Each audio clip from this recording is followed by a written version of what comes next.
지난주에 제가 절대로 입찰 들어가면 안 된다라고 소개시켜 드렸던 물건이 있었는데요. 안타깝게도 며칠 전에 또 낙찰이 됐습니다.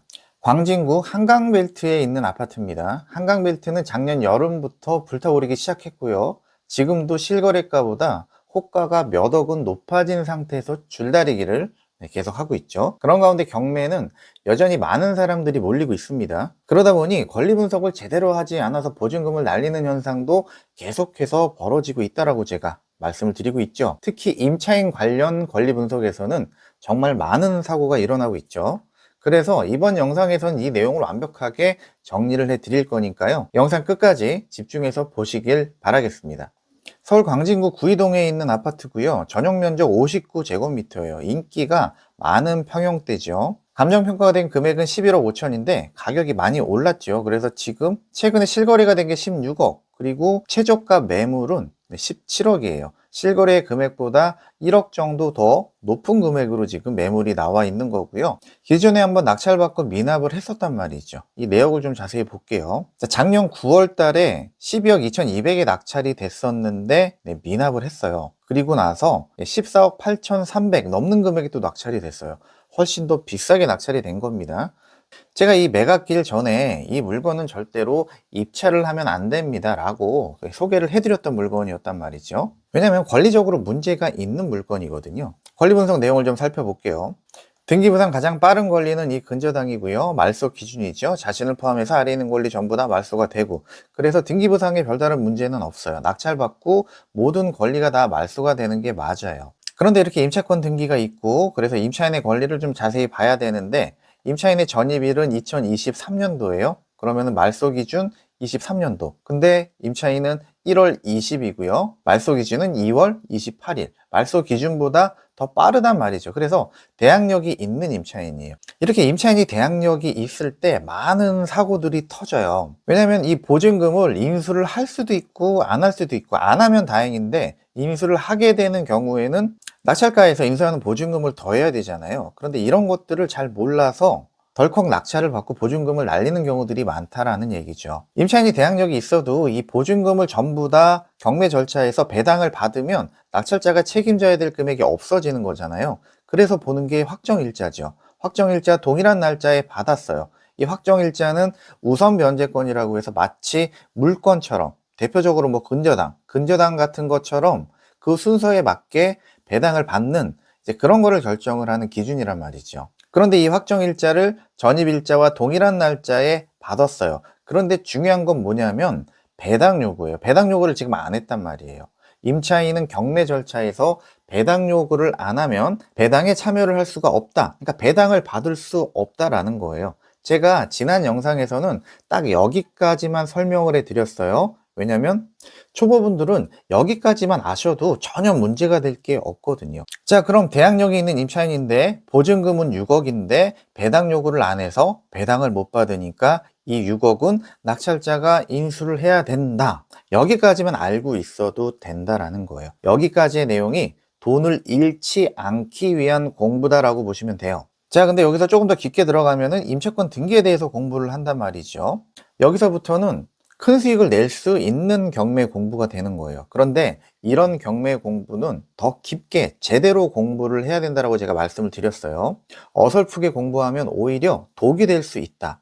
왜 그러는지 한번 보세요. 임차권 등기가 설정이 돼 있으면 배당 요구를 안 해도 자동으로 배당을 해준다. 이런 얘기 들어보셨을 거란 말이에요. 그렇게 배당을 해주는 이유가 바로 이 대법원 판결 때문에 그런 거고요. 그런데 중요한 건 이렇게 단편적인 내용만 알고 있으면 안 된다는 거예요. 이 판결에서 어떤 이유로 그렇게 자동 배당을 해주는지, 그리고 어떤 요건이 충족이 돼야지만 그렇게 자동 배당을 해주는지를 명확하게 알고 있어야 되거든요. 자, 첫 번째가 이거예요. 첫 경매 개시 결정 전에 임차권 등기가 돼 있어야 된다는 거예요. 그런데 지금 이 사건 같은 경우는 경매 개시 결정 전에 임차권 등기가 되어 있죠. 자, 그래서 자동 배당이 된다라고 알고서 입찰을 했단 말이죠. 자, 이때 보시면 9월 15일 날 4명이나 입찰을 했어요. 그리고 12억 2,200만 원의 낙찰을 받았단 말이죠.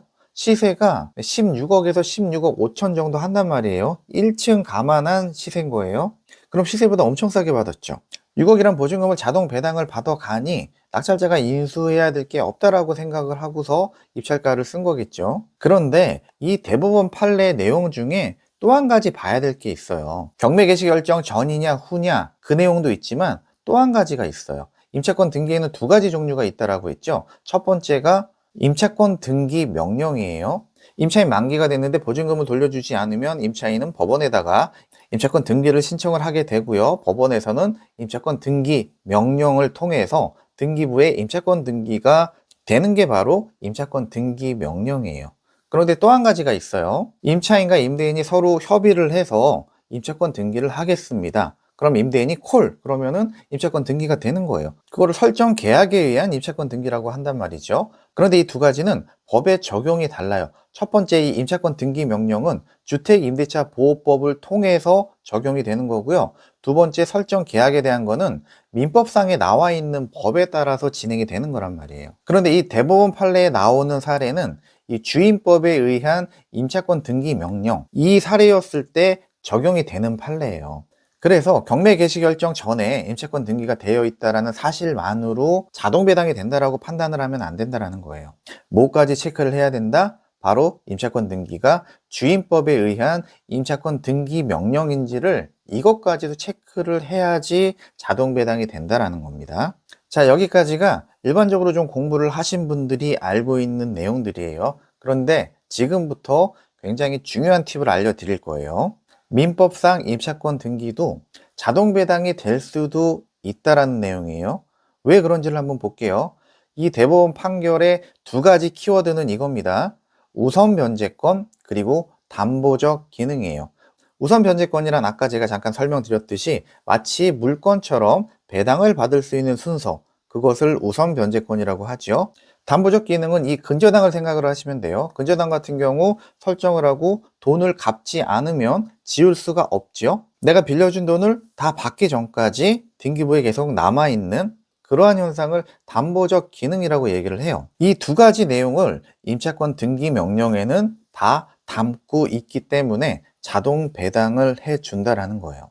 자, 그렇다면 이 민법상 임차권 등기도 이 내용을 담고 있는다면 자, 그러니까 이런 거예요. 전입, 그리고 점유, 확정일자 이 세 가지 내용도 다 등기가 돼 있다면 어떨까요? 전입, 점유는 담보적 기능을 가지고 있게 되는 거고요. 확정일자는 우선 변제권에 대한 기능을 가지고 있는 거겠죠. 그렇다면 민법상 임차권 등기라고 해도 이 대법원 판례 내용을 준용할 수도 있겠죠. 그렇게 주장을 해볼 수 있다라는 거예요. 그렇다면 이때 낙찰받은 분, 이 내용을 근거로 소송을 진행해 볼 수 있을 만한 여지가 있을까요? 그렇지 않은 게 이 사건 같은 경우는 여기 보세요. 임차권 내용 보시면 존속 기간에 대한 내용밖에는 없어요. 전입, 점유, 확정일자 이런 내용이 아예 등기가 안 돼 있다라는 거예요.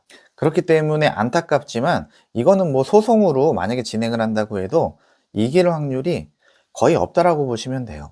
그래서 제가 1월 26일 날 이 날짜 최저 매각 가격 11억 5천만 원에는 절대 입찰을 하면 안 됩니다 라고 말씀을 드렸던 거였고요. 그런데 안타깝게도 오히려 훨씬 더 비싼 금액에 지금 낙찰이 됐어요. 14억 8,350. 근데 단독이 아니라 두 명이 입찰을 했고요. 그 중에 한 명이 낙찰을 받은 거예요. 그런데 더 안타까운 건 이때 입찰 보증금은 10%가 아닙니다. 20%입니다. 그래서 2억 3천만 원이라는 거예요. 그럼 미납을 해서 날리는 보증금이 2억 3천만 원이라는 거죠. 제 채널의 구독자분은 절대 아니시겠죠. 왜냐면 이 내용을 보셨으면 절대 입찰을 하실 리가 없으니까요. 그래서 이분도 미납을 할 수밖에 없을 것 같고요. 만약에 미납을 하게 되면 다시금 경매가 진행이 돼서 3차 때는 또 최저 매각 가격이 11억 5천일 것이고요. 그때는 당연히 입찰 들어가면 안 되는 거죠. 그리고 한 번 더 기다렸다가 유찰이 되면 그 다음에 아마도 9월에서 10월 정도가 될 것 같은데 그때 최저 매각 가격 9억 2천으로는 한번 시도해 볼 만하다라는 거예요. 왜냐면 9억 2천에 6억을 더해도 15억 2천이니까요. 그렇다면 시세 기준으로 충분히 저렴하게 내가 매입을 할 수 있는 가격이 되는 거겠죠. 자, 이렇게 해서 권리 분석의 중요성에 대해서 다시 한번 강조를 드리겠습니다. 실거래가와 호가 차이가 많이 나고 있는 요즘 서울 아파트를 사기 위해서는 경매만큼 좋은 게 없어요. 이 물건은 1억 정도 싸게 낙찰이 됐고요. 이 물건은 2억 정도 싸게 낙찰이 됐어요. 최근에 낙찰된 건들이죠. 이 정도면 경매로서의 메리트가 충분히 있는 거죠. 대신 권리 분석은 꼼꼼하게 잘 하시고 입찰하시길 바라겠습니다. 오늘은 여기까지 하겠습니다. 감사합니다.